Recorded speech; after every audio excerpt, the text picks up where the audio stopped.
50 வருஷத்துக்கு முன்னாடி நான் ஆட்சியில இருந்தேன், அப்பா இருந்தாரு, தாத்தா இருந்தாரு, உங்க பேர மாதிரி தான் அவங்க எல்லாம் கொண்டோம், இவங்க எல்லாம் வரக்கூடாதா? ஏன் அப்படி நினைக்கிறீங்க? காரணம் தலைவர் விஜய்க்கு எதிராக எழும் தொடர் பிரச்சனைகள். பார்த்து கொந்தளித்து நெத்தியடி கேள்வி கேட்கும் பெண். இணையத்தில் வைரலாகும் வீடியோ. தலைவர் விஜய் அவர்கள் தனது சினிமா வாழ்க்கையை விட்டு விலகி அரசியலில் களமிறங்கியுள்ளார்.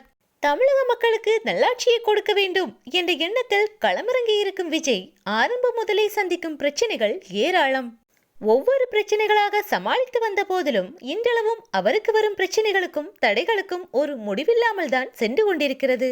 ஒரு மனிதனுக்கு தொடர்ந்து எவ்வளவு பிரச்சனைகள் வருமா என சாதாரண மக்கள் கூட கொந்தளித்து வருகின்றனர். அந்த வகையில் தலைவர் விஜய்க்கு எதிராக தொடர்ந்து எழும் பிரச்சனைகளை பார்த்து கொந்தளித்து பெண் ஒருவர் பேசுகையில், ஒருத்தர் அரசியலுக்கு வராரு, எனக்கு அந்த துறை வேண்டாம், இந்த துறையை தான் தேர்ந்தெடுக்க போறேன்னு.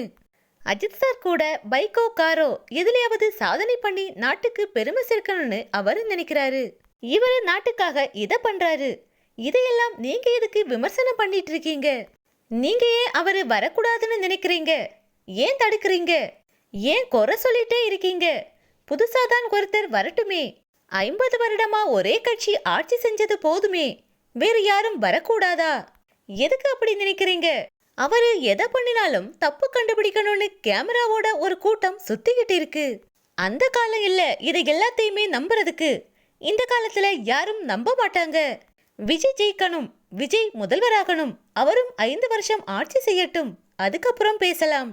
50 வருஷம் ஆட்சி நடத்துறாங்க இல்ல, அதையெல்லாம் பார்த்தோமே, இனி விஜய் 5 வருஷம் ஆட்சி பண்றதையும் பார்ப்போமே என்று கொந்தளித்து பேசியுள்ளார் அந்த பெண்மணி.